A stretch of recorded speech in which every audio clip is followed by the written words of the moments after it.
Hello, this is the conclusion of The Wild Robot. Chapter 86, The Flight. Sitting on the pavement, glinting in the sun, was a sleek white airship. For so long those white ships had filled the robot with dread. Now one was about to solve all her problems. The door hummed open, and Dr. Malovo, Roz, and Brightbill climbed aboard. Once they were comfortable, the woman spoke to the airship. Take us to the island where Rosum Unit 7134 was found. The engines fired up, and the ship lifted off. It floated high in the air, turned to the north, and started cruising above the city. The three of them quietly watched the buildings and the streets pass below. The city seemed to go on forever. But as they flew faster and farther, it slowly gave way to towns and countryside.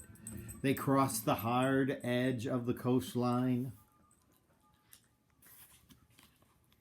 And then there was only the ocean and the sky and the airship. The ocean was deep. However, scattered throughout the dark depths were shallow areas, sandbars, reefs, islands just under the waves. In places, bizarre rock formations stuck up out of the shallows. Were they the ruins of old buildings? The mysterious shapes faded behind the airship and were replaced by more dark depths. The ship flew on, and the hours flew by. Gradually, fluffy clouds came into view on the edge of the horizon. Beneath the clouds was a faint smudge of green. The island. It grew closer and bigger, and then Roz was gazing out at all of the places she'd missed. The rocky shore, the mountains, the waterfall, the forest, and the meadows and the ponds. Air blasted towards the ground as the ship lowered itself into a grassy clearing. It gently touched down. The engines powered off. The airship's doors hummed open, and our robot stepped outside. Everything was still and silent. But Roz knew hidden animals were watching, and she greeted them with a mighty roar. Animals of the island, I have returned. I may look different, but I promise you, I am your old friend, Roz. Her words boomed across the island, but the only response was her own voice echoing back. The wild robot needed to be wilder. So she reached down and started smearing handfuls of mud across her body. Then she pressed clumps of weeds and flowers into her muddy coating until she looked more like her old wild self. Brightbill fluttered out from the airship and perched on Roz's shoulder. He shook his tail feathers, and squawked, "It's true! This robot is my mother! Come see for yourself!" Silence. And then the bushes began to rustle. Faces began poking out from the trees. Animals began scurrying and trotting and flying into the meadow. At first, they moved cautiously, confused as to how this new robot could be their old friend. But they saw her wild appearance, and they heard her wild voice, and news began spreading across the island. Roz was back. A crowd of friendly creatures gathered around the robot. There was Brightbill's flock, and the beaver and deer families, and Fink the fox, and Swooper the owl. Bears came lumbering down from the hills, and fish jumped up from the ponds, and vultures circled above. Even the nocturnal creatures crawled out from their burrows into the daylight to join the celebration. Oh, how good it feels to return from a long journey and find your friends and family waiting for you. But reader, sometimes we return to find that things aren't exactly as we left them. And as you know, the wilderness can be a harsh place. And while Roz was away, it had claimed its share of her friends. The robot saw the raccoons, Lumpkin and Bumpkin, but not Rumpkin. Nor did she see Broadfoot the moose or Digdown the groundhog. Other creatures were missing as well. And so, like many homecomings, this one was bittersweet. Chit-Chat the squirrel came bounding through the grass, chattering on as usual. I always knew you'd come back to us, Roz, but I never imagined you gained so much weight, although I guess I've gained a little weight myself. Anyway, you have to tell me all about your adventures when you get a chance. I'm sorry for talking so much, but I'm just so excited to see you again. Geese and beavers and deer and fish and squirrels and owls and bears and turtles and otters and raccoons and woodpeckers and opossums and moose and foxes and every other kind of creature from every corner of the island were coming to welcome back their dear friends, Roz and Brightbill. And watching it all from the airship was Dr. Malovo.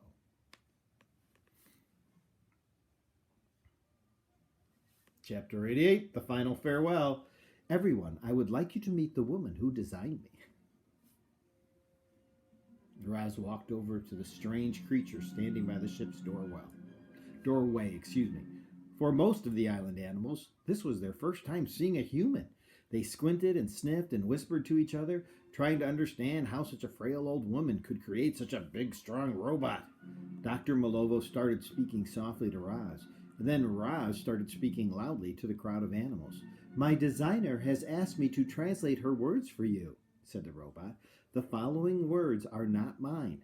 They are hers. The crowd settled down and listened. Thank you, island animals, for saving Roz. Without your help, she would have died here long ago. But you were not only her rescuers, you were also her teachers. You taught her to be wild.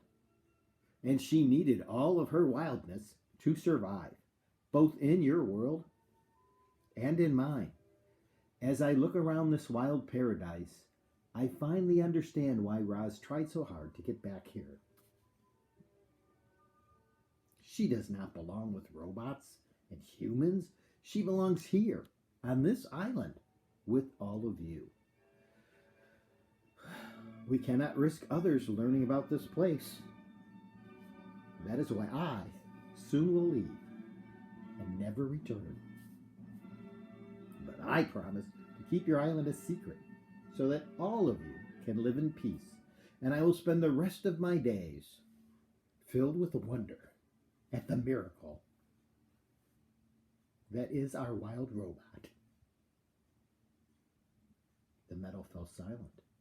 A flurry of wing beats, and Brightbill landed on the grass near Dr. Malovo. He gazed up at the woman, deepened her eyes, and then he bowed his head. Then the other geese in his flock bowed their heads. Crown Point, the buck, bowed his head. Pinktail, the opossum, bowed. Mr. and Mrs. Beaver bowed. The lizards bowed, followed by the frogs. And the turtles, like a wave rolling through the crowd, more animals bowed until every head was lowered. They were showing respect for the woman who had created their dear friend, Roz, and who had brought her back to them. Dr. Malovo turned to Roz. Do you understand why I can't return? She said, her eyes glistening.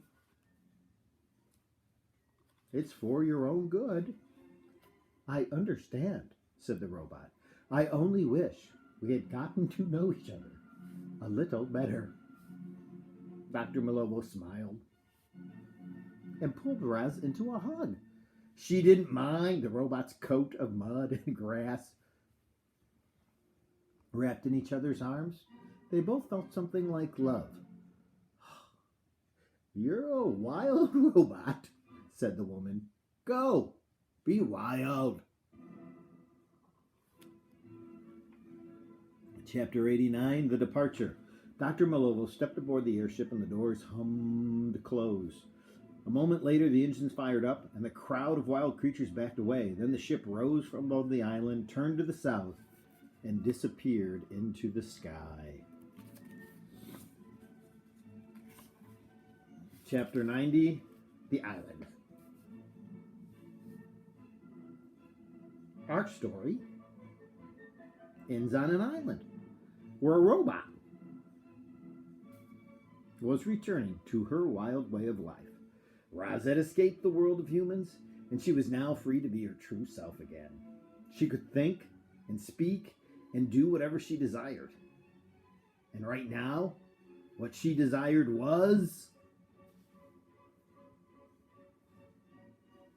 simply to watch the sun set. With Brightbill on her shoulder, Roz hiked past trees and meadows and streams and climbed up, up, up the mountain to the very highest point on the island. Then our friend sat on the slanted rocks of the peak and watched the sun slowly sink behind the ocean. If you're like me, reader, you will still have a lot of questions. How long will Roz live?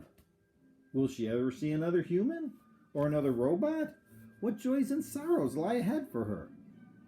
Roz still had some questions too. But now she had some answers. Our robot knew where she came from. She knew the life she was supposed to live. She knew the life she wanted to live. As Roz sat with Brightbill, she slowly turned her head, scanning the island, taking it all in. The last rays of sunlight streaked across the treetops below. Animals scurried through the shadows. The air was fresh with the scent of flowers and salt water. The sky began darkening. The crickets began chirping. The stars began twinkling. Everything was just right. Roz felt safe and happy and loved. The wild robot was home.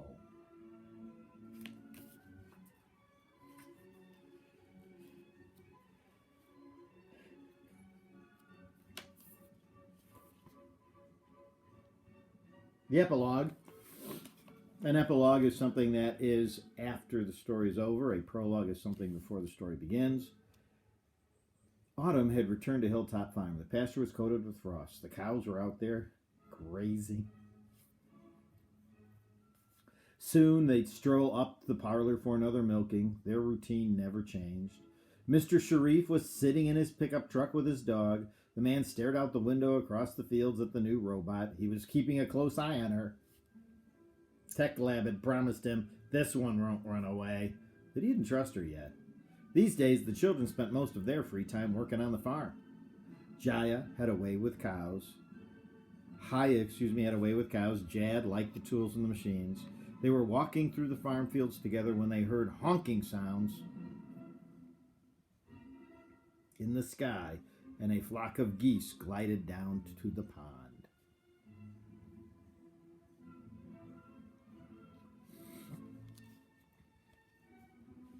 For weeks, geese had been stopping on their migrations, but there was something different about this flock. They flew in a perfect formation, and they were led by a small, graceful goose. The flock calmly floated on the water, and after a while the leader shook his tail feathers, beat his wings, and fluttered over to Haya and Jad. The goose stood in front of the children. He gazed deep in their eyes. Then he craned his neck around, plucked out one of his feathers, and laid it on the ground by their feet. Haya and Jad looked at each other and smiled. The children had been waiting for this moment. They always wanted to know how Roz's story would end. And now, they finally knew. The wild robot was back where she belonged.